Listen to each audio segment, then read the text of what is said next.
Game started. Oh, we got a game. Overnighter. Let's try e4. Okay, I've been meaning to try out the King's Gambit. Let's see if this one is working out. Okay, the bishop move is a way of declining the gambit. And you need to develop your knight next. You can't grab the pawn because of the queen check here is dangerous.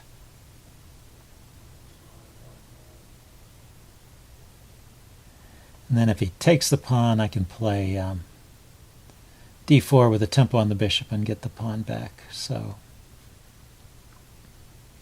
he's really declined the gambit at this point. And in this position, maybe just d3, so I can take back with the bishop if he takes. And this is okay, I think.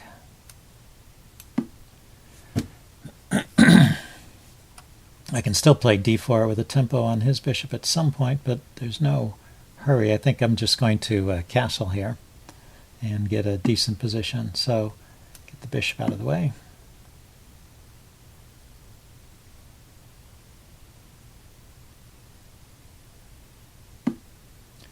Oh, I can't castle because of his bishop, yeah. So let's see, if I play d4 now,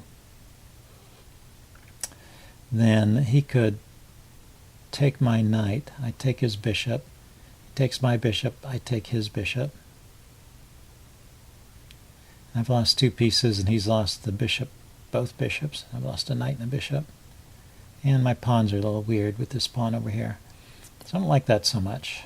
I think maybe building up more slowly with c3 and d4 is the way to go. So now I can just take back with the bishop here. He's got a check with the queen, but the bishop can come to g3 to block it. And this is what I want anyway. Block out his bishop and castle. And move my king to h1 so as to eliminate the pin on this pawn here. I could also play my bishop back to e3 as a way of breaking the pin, but I like the bishop on this square. It seems like an active post. So now develop the knight. I'll have all my pieces out, and I have a slight lead in development. He's got to move one more knight before he can castle. And I have a little more control of the center, so I should be in okay shape here. Sometimes the King's Gambit can go horribly wrong, but if they decline it, usually you get a comfortable game. Okay, putting pressure on my e-pawn. That's still defended. I want to develop the knight anyway, so that also helps in the defense of e4. And now knight to h5, hitting my bishop. I can just take it, I guess. And his knight come into these squares. Let's put my queen opposite his king, how about, and try and push through the center.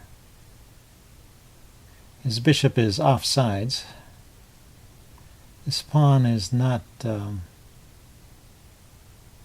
It's well enough defended. I could try attacking the pawn with knight to c4, hitting the bishop and the pawn, but he just drops the bishop back to c2, which is probably a better square for that bishop anyway, so why help him out? Just develop your pieces.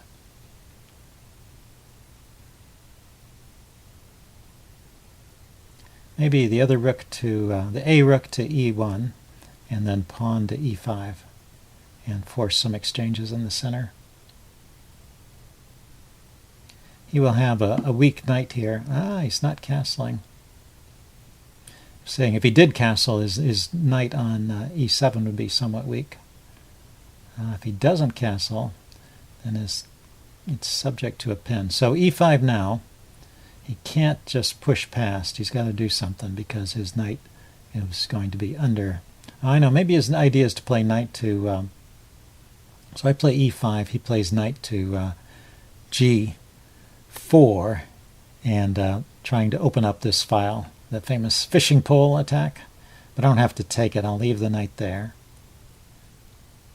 And then take on d6 if he does that. Yeah, so I think e5 immediately. Rather than preparing it even further, just play the immediate e5. No, he didn't go for that. Okay, so now I have a nice open e-file. Maybe just rook to e1, bishop takes knight, and I've got a lot of pressure here.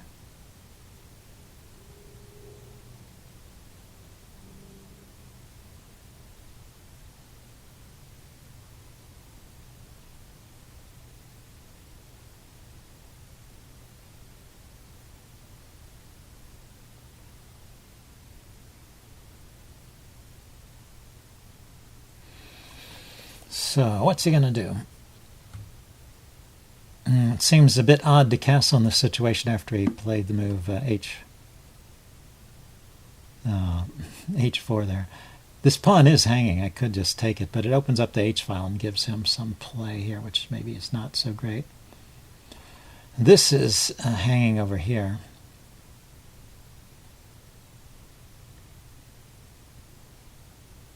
I should definitely think about that. Here, let's take this knight first and see how he plans to recapture.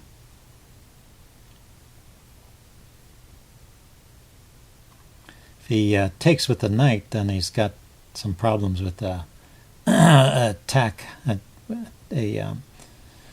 discovered attack on the king.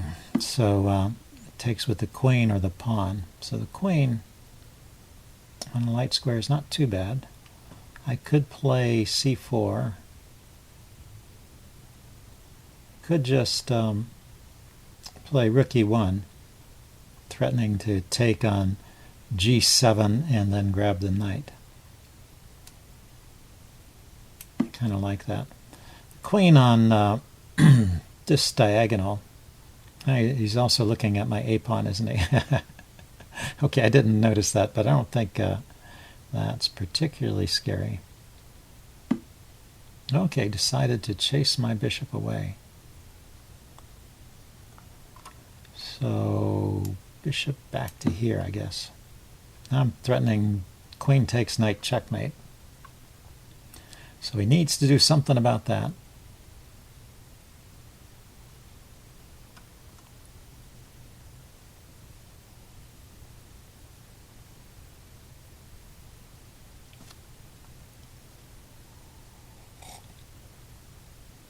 Maybe his idea was to chase my bishop with the move h5 to h4. Okay, defended his bishop. That's good. I was a little worried. Now, I have this move bishop to c7, threatening to take his bishop and then take his knight with checkmate. And if he takes my bishop, I take his knight with checkmate. That looks good. Are there better moves?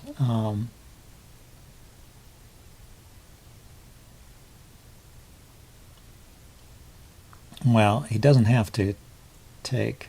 I take his bishop, he takes with the queen, so it just trades material. It doesn't win anything. Maybe I should...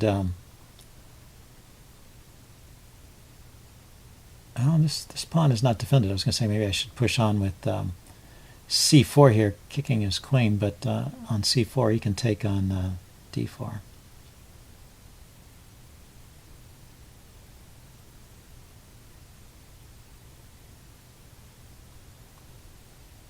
Okay, let's get my knight into a more active spot.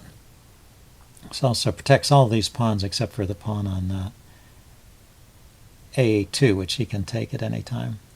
Probably a little risky to take it. Maybe, so the knight could maneuver to h4 and then to f4, but that takes away the h4 square. Interesting.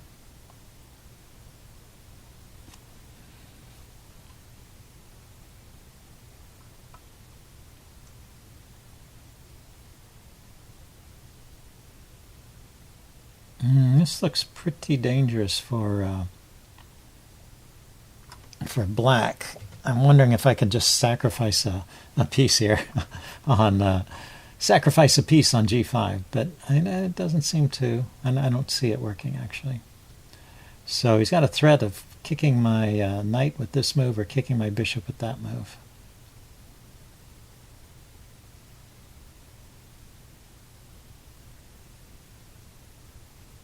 Okay, well, let's get the bishop out of the way with this this tactical move.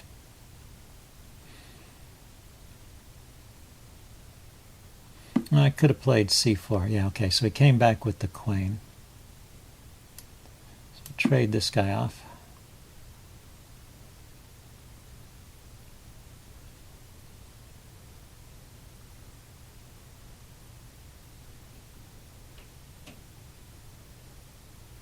You can take with the queen or the rook. Either one is probably okay. And then I'm going to have to regroup this knight, it looks like. Knight here hitting the queen, pawn takes. Once again, I don't see a tactic. Maybe I could try and prepare a tactic. Like if my queen were on e4, I could come to square g6 and deliver a check.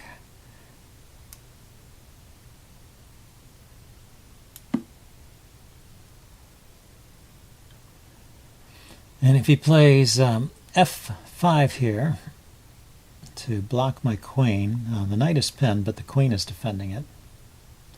Leaves this g-pawn weak, and the queen can come forward to... queen can come forward to e5 if he plays f5. And I'll be threatening his f-pawn. I know, this is one of those positions. There ought to be some tactics here, but I'm not quite seeing them. There is, like I said, there's queen g6 check. But is that more than a check? The king goes here. And then queen takes f6 check. And I'm threatening the rook in the corner. So maybe that wins material. Possibly. So maybe he needs to play f5. So queen g6 check, king here, king to f8, queen f6 check, king to g8 defends the rook, but then his knight is hanging. Okay, so he goes there, but that sets up a nasty pin, doesn't it? Check. He can't take with a knight because it's pinned. Can't move the king at all, so his only move is rook here. And then knight takes. Is this a good idea? His knight is still pinned. The idea is after knight takes, pawn takes, I grab the rook and deliver checkmate. So he can't actually take the knight there, and I am threatening just to take the rook. So I guess that's how you break through, unless there's some really clever defense here. Which wouldn't be surprised.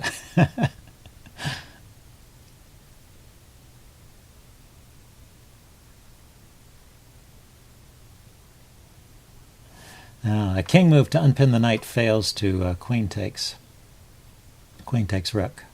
So the king can't move. The rook is pinned, it can't move. The knight is pinned, it can't move. All he has are pawn moves, queen or rook. And the queen could come to this square to defend his rook. Black resigns. Okay, yeah, you couldn't find a defense there. Well, we'll check it out with the chess engine and see if there was a way to defend that. So I will upload this and do a postmortem. See you guys later. Bye.